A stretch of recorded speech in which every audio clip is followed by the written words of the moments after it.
नमस्कार, बहुत स्वागत है आपका।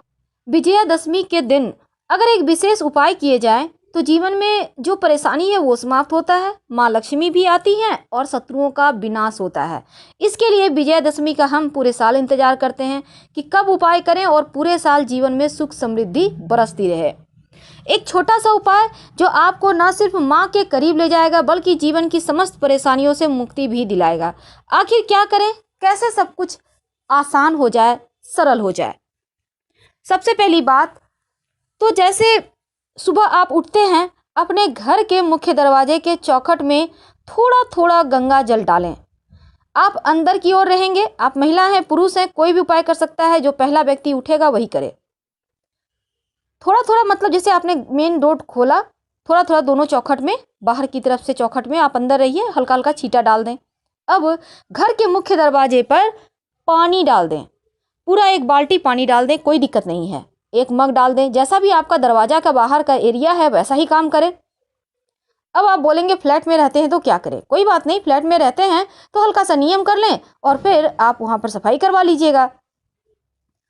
इसके बाद घर के मुख्य दरवाजे पर आप, चूंकि लक्ष्मी के आगमन का दिन है, तो आपको इस दिन गुलाल जरूर डालना चाहिए। किसी भी रंग का गुलाल है, सिर्फ ब्लू और ब्लैक यूज नहीं करना, बाकी आप रंग यूज कर सकते हैं। लाल गुलाबी पीला हो तो और अच्छा। आप चाहें तो गुलाल से आप माँ के चरण बना सकते हैं। आपके घर में आ रही हैं, याद रखिए, अंदर आती भी, बाहर निकलती भी नहीं। अब इसके बाद आपने जो बंधनवार लगाए हुए हैं पहले नवरात्रा को, उसको चेंज करें।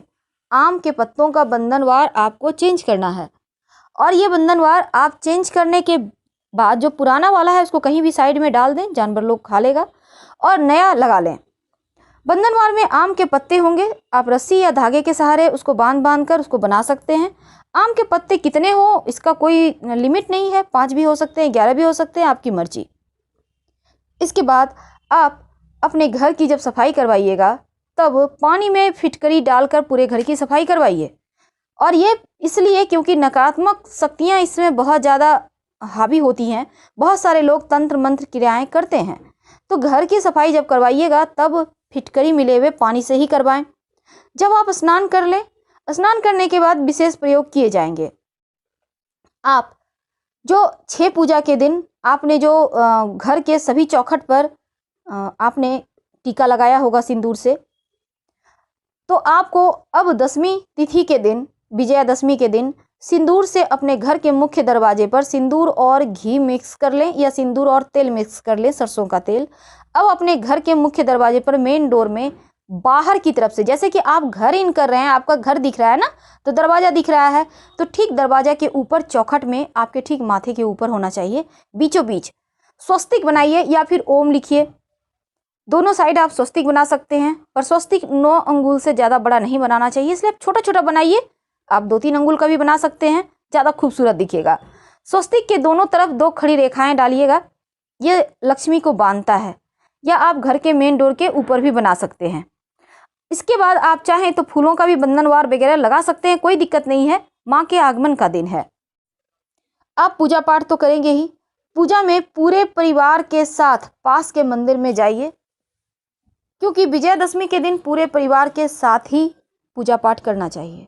घर में करते हैं, सबको एक साथ कीजिए। नए वस्त्र जरूर पहनना चाहिए, चाहे वो एक ही वस्त्र क्यों ना हो, बाकी का पुराना है लेकिन एक वस्त्र कोई भी नया हो, लेकिन पहनिए जरूर।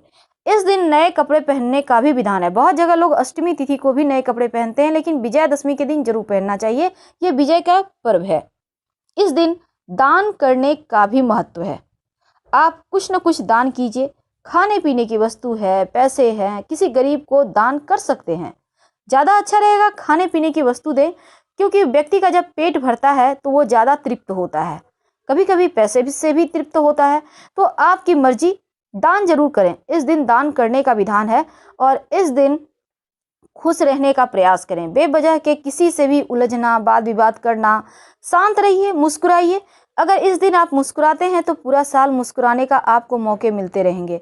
कितनी भी बड़ी आपको लगे कि परेशानी आ रही है, लेकिन मुस्कुराइए।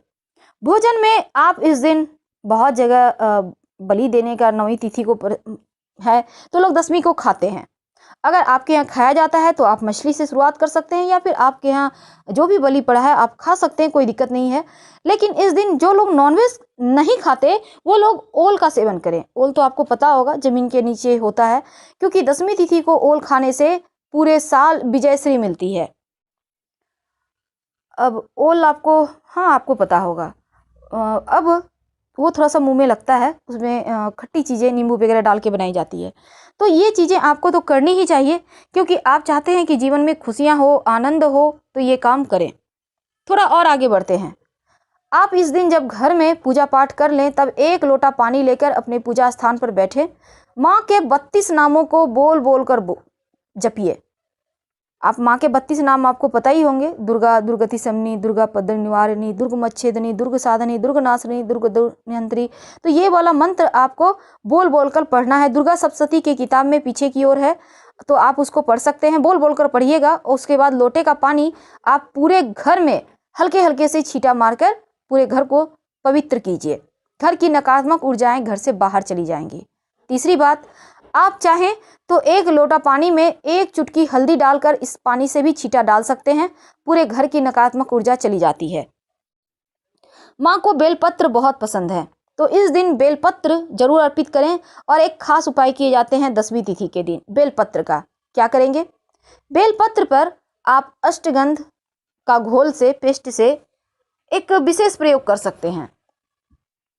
अष्टगंध को घोल लें, बेलपत्र पर बेलपत्र के ही डंठल से अपनी मनोकामना लिखें, अपना नाम लिखें और माता रानी के चरणों में अर्पित कर दें। पास के किसी भी मंदिर में जाएं, अगर घर में करते हैं तो घर में ही कीजिए, और बाद में इसको जैसे आप तमाम पुष्पों को, बेलपत्र को विसर्जित करते हैं वैसे विसर्जित कर दीजिएगा, लेकिन अपनी मनोकामना जरूर लिखिएगा।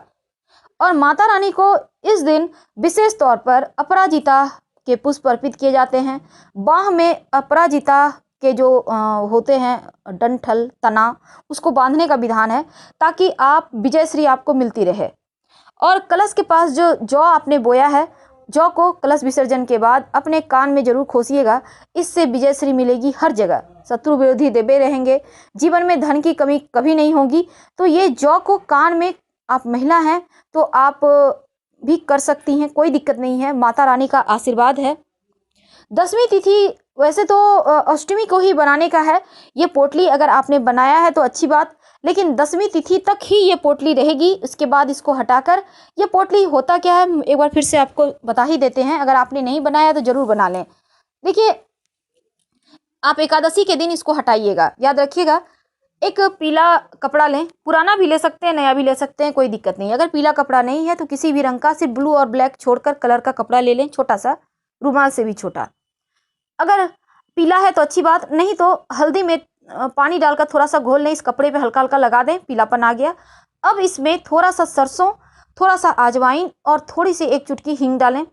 अब इसको काले धागे से बांधकर इस कपड़े को मोटली बना लें, अपने घर के मुख्य दरवाजे पर टांग दें। आपके घर में छोटे बच्चे हैं, उनके पॉकेट में डाल दें। आपके बच्चे को नजर नहीं लगेगी, नकारात्मक ऊर्जाओं से वो सुरक्षित बने रहेंगे। तो ये छोटा सा उपाय है, लेकिन है बड़े काम का। तो ये उपाय आप कीजिए और जीवन में आनंद के साथ रहिए। वैसे तो सुबह सुबह बहुत सारे काम हमने आपको बताए, उम्मीद है आप करेंगे। बहुत सिंपल तरीका है। देखिए, जैसे आप जीवन जीते हैं वैसे ही जीना है, लेकिन थोड़ा सा उसमें आपको कुछ ऐसा करना है कि आपके घर में खुशियाँ ज़्यादा आए, बरकत ज़्यादा हो। हम आपसे विदा लेते हैं, फिर मिलेंगे ढेर सारी जानकारियों के साथ। हर हर महादेव।